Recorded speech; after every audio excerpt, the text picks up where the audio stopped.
نسمي الله كده ونبتدي. ازيكم يا حبايبي عاملين ايه؟ بصوا الفراخ دي انا عندي من امبارح. انا عملت ايه؟ قلت اعمل ايه؟ انا قلت هعملها مشويه. الفراخ المشويه تتبل من بالليل تبقى حلوه.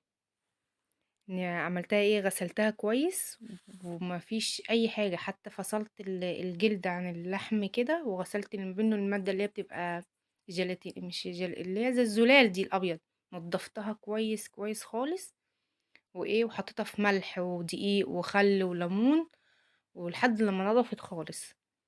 سبتها يعني سبتها تنقع شوية، بعد كده رحت غسلتها تاني وايه، وسبتها تتصفى. وهنا هعمل التتبيلة بتاعتها. هنا انا حطيت ايه؟ حطيت ليمونة، وقطعت بصلاية وطماطماية وقرن فلفل ودبس رمان، وحطيت عليها صويا صوص ولبن وبهارات فراخ والسبع بهارات.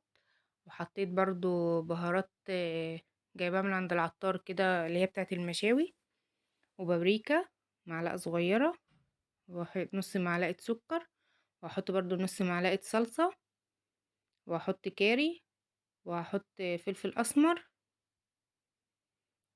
وهخلطهم كويس مع بعض، وهحط برضو ملح، وهحط مرقة دجاج، وهحط نقطة حبهان صغيرة، وهحط التانية اسمها ايه اللي بتتبشر دي؟ بنساها على طول. اهو، ده الحبهان، بحط شوية صغيرين. اسمها ايه؟ جوزة الطيبة.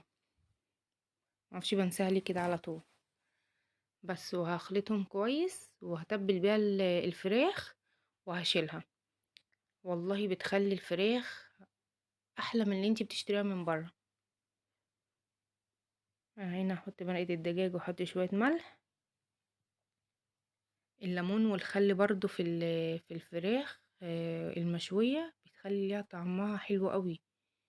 يعني من ريحتها، كل يعني اللي كانوا قاعدين معانا، يعني احنا كنا احنا اللي هناكل فراخ. انا كنت عايزة اكل فراخ انا وعيالي يعني، واللي كانوا بياكلوا لحمة. والله كان يعني لا، يعني قعد، لا ريحتها، قالوا لي ريحتها حلوه قوي، ودقوها عجبتهم قوي.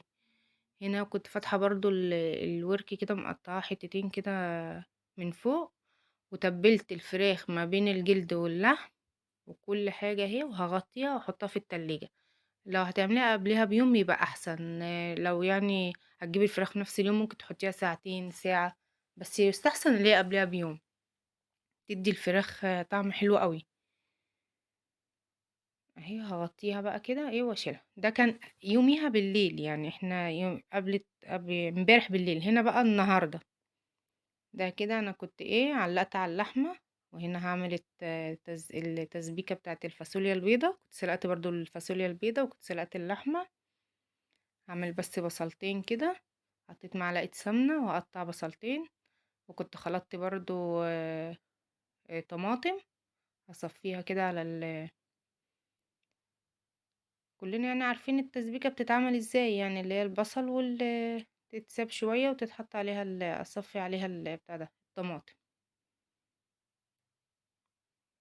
منها شوية ملح بس يدبلوا البصلة. هنا كنت صفيت عليها الطماطم، واحط مرق الدجاج.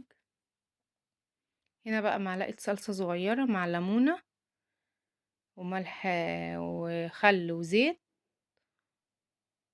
وبتاع ده، اللهم صل على النبي، فلفل اسمر ومرق الدجاج برضو كده. دي هعمل بيها ايه؟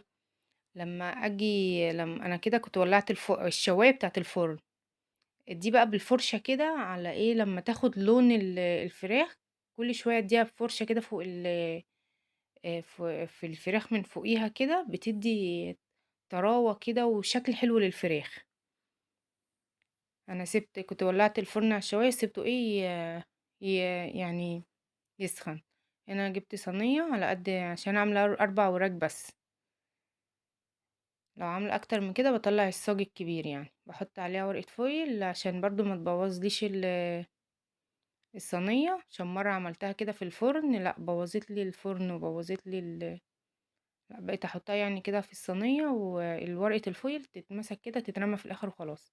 التتبيلة بقى اللي هي فيها دي انا صفيتها، يعني صفيتها، طلعت منها البصل وكل خدت المَيّة بتاعة التتبيلة اللي هي كانت فيها. أنا كده كل شوية أهي أخدت لون من فوق، وكل شوية برضه أعمل بالفرشة كده. والله كان طعمها وريحتها كانت جميلة جدًا، جرّبيها وإن شاء الله هتعجبِك. هتعجبِك أحسن من اللي أنتِ بتشتريها من برّه. أهي، وهاقلبها برضه على الوش التاني تاخد لون برضه. بالضبط، بالضبط، ما كمّلتش ساعة إلا ربع في الفرن، على الشواية. أهي، هاقلبها برضه لحد لمّا تاخد اللون التاني. وبرضه أهي لا بوّظت لي الفرن ولا عملته لي أهي. طبعًا تحطيها في صينية، بلاش على الشبكة بتاعة الفرن، لإن عملتها قبل كده بوّظت لي الفرن كلّه. هتضطري إن أنتِ تغسلي الفرن والشبكة بتاعته وهيبقى فيه ريحة. أهي طلعت. وكنت عملت عملت الفحمة، هاحط عليها نقطة زيت واغطيها، تاخد ريحة الفحم بقى وتبقى جربيها وإن شاء الله هتعجبِك بإذن الله. هنا برضه كنت خلّصت بقى الطبيخ، كنت عملت برضه رز بشعرية، وكنت عملت لسان عصفور، وكنت خلّصت الفاصوليا، واللحمة برضه دخلتها في الفرن تاخد لون بس كده أهي. بُصّي طرية إزاي، جرّبيها كده. بُصّي طرية، بُصّي العضمة خلاص طرية خالص، واللحمة أهي برضه طرية، والرز والفاصوليا والمخلل بتاعنا الجميل. متنسونيش يا حبايبي في اللايك والاشتراك في القناة وكومنت حلوة منكم كده.